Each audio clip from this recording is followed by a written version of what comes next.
Hola muchachos, Lugia XYZ no ha subido un capítulo hoy, así que les traigo un capítulo de prueba. Si les gusta déjenlo en los comentarios y si no les gusta también les traigo el perfume de Patrick Süskind. Es un libro muy famoso y se los traigo como libro narrado. Sin más que decir, empecamos. El siglo XVIII vivió en Francia uno de los hombres más geniales y abominables de una época en que no escasearon los hombres abominables y geniales.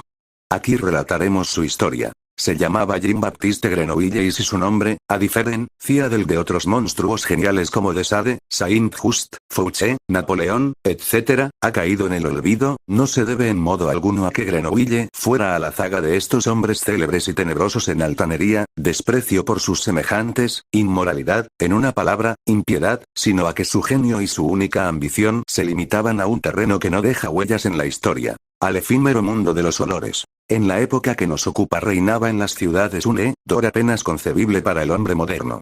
Las calles apestaban a estiércol, los patios interiores apestaban a orina, los huecos de las escaleras apestaban a madera podrida y excrementos de rata. Las cocinas, a col podrida y grasa de carne, Los aposentos sin ventilación apestaban a polvo enmohecido. Los dormitorios, a sábanas grasientas, a edredones húmedos y al penetrante olor dulzón de los orinales. Las chimeneas apestaban a azufre. Las curtidurías, a lejías cáusticas. Los mataderos, a sangre coagulada.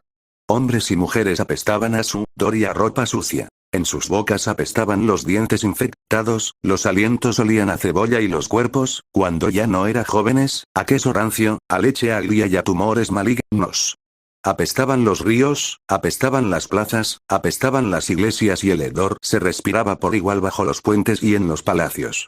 El campesino apestaba como el clérigo, el oficial de artesano, como la esposa del maestro. Apestaba la nobleza entera y, sí, incluso el rey apestaba como un animal carnicero y la reina como una cabra vieja, tanto en verano como en invierno, porque en el siglo XVIII aún no se había atajado la actividad corrosiva de las bacterias y por consiguiente no había ninguna acción humana, ni creadora ni destructora, ninguna manifestación de vida incipiente o en decadencia que no fuera acompañada de algún hedor. Y, como es natural, el hedor alcanzaba sus máximas proporciones en París, porque París era la mayor ciudad de Francia.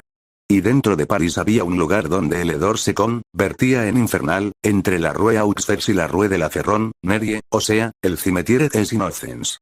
Durante 800 años se había llevado allí a los muertos del Hospital Hotel Dieu y de las parroquias vecinas. Durante 800 años, carretas con docenas de cadáveres habían vaciado su carga día tras día en largas fosas. Durante 800 años se habían ido acumulando los huesos en osarios y sepulturas. Hasta que llegó un día, en vísperas de la Revolución Francesa, cuando algunas fosas rebosantes de cadáveres se hundieron y el olor putrido del atestado cementerio incitó a los habitantes no solo a protestar, sino a organizar verdaderos tumultos, en que fue por fin cerrado y abandonado después de amontonar los millones de esqueletos y calaveras en las catacumbas de Montmartre. Una vez hecho esto, en el lugar del antiguo cementerio se erigió un mercado de víveres. Fue aquí, en el lugar más maloliente de todo el reino, donde nació el 17 de julio de 1738 Jean-Baptiste Grenouille. Era uno de los días más calurosos del año. El calor se abatía como plomo derretido sobre el cementerio y se extendía hacia las calles adyacentes como un vaho putrefacto que olía a una mezcla de melones podridos y cuerno quemado.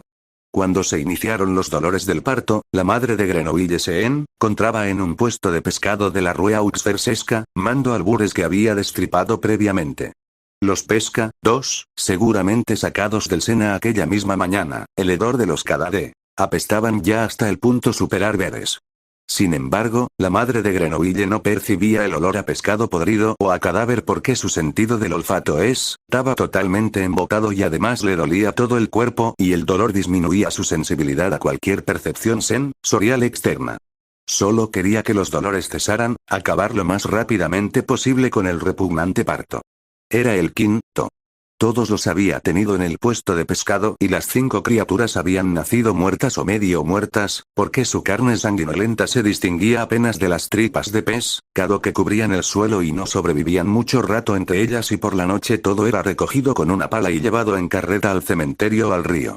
Lo mismo ocurriría hoy y la madre de Grenoble, que aún era una mujer joven, de unos 25 años, muy bonita y que todavía conservaba casi todos los dientes y algo de cabello en la cabeza y, aparte de la gota y la sífilis y una tisis incipiente, no padecía ninguna enfermedad grave, que aún esperaba vivir mucho tiempo, quizá 5 o 10 años más y tal vez incluso casarse y tener hijos de verdad como la esposa respetable de un artesano viudo. Por ejemplo, la madre de Grenoble deseaba que todo pasara cuanto antes. Y cuando empezaron los dolores de parto, Sella 5 acurrucó bajo el mostrador y parió allí, como hiciera a veces, y cortó con el cuchillo el cordón umbilical del recién nacido. En aquel momento, sin embargo, a causa del calor el hedor, que ella no percibía como tales, sino como algo insoportable y enervante, como un campo de lirios o un reducido aposento demasiado lleno de narcisos, cayó desvanecida debajo de la mesa y fue rodando hasta el centro del arroyo, donde quedó inmóvil, con el cuchillo en la mano. Gritos, corridas, la multitud se agolpa a su alrededor, avisan a la policía. La mujer sigue en el suelo con el cuchillo en la mano. Poco a poco, recobra el conocimiento. ¿Qué le ha sucedido? Nada. ¿Qué hace con el cuchillo? Nada. ¿De dónde procede la sangre de sus refajos? De los pescados. Se levanta, tira el cuchillo y se aleja para lavarse. Entonces, de modo inesperado, la criatura que yace bajo la mesa empieza a gritar. Todos se vuelven, descubren al recién nacido entre un enjambre de moscas, tripas y cabezas de pescado y lo levantan. Las autoridades lo entregan a una nodriza de oficio y apresan a la madre. Y como ésta confiesa sin ambajes que lo habría dejado morir, como por otra parte ya hiciera con otros 4, la procesan, la condenan por infanticidio múltiple y 2 semanas más tarde la decapitan en la plaza de Greve. En aquellos momentos el niño ya había cambiado 3 veces de nodriza. Ninguna quería conservarlo más de 2 días. Según decían, era demasiado voraz, mamaba por 2, robando así la leche a otros lactantes y el sustento a las nodrizas, ya que alimentar a un lactante único no era rentable.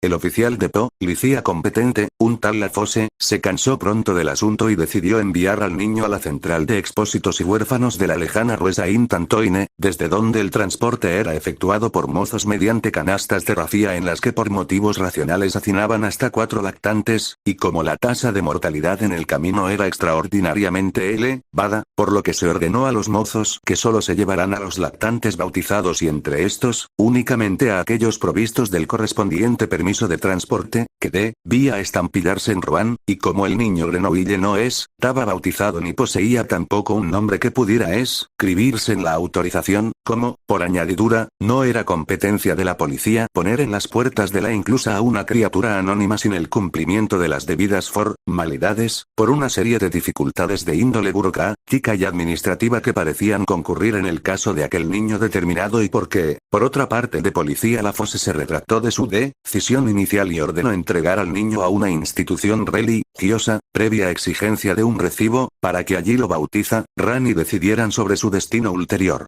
Se deshicieron de él en el convento de Saint-Merry de la Rue Saint-Martin, donde recibió en el bautismo el nombre de Jean-Baptiste.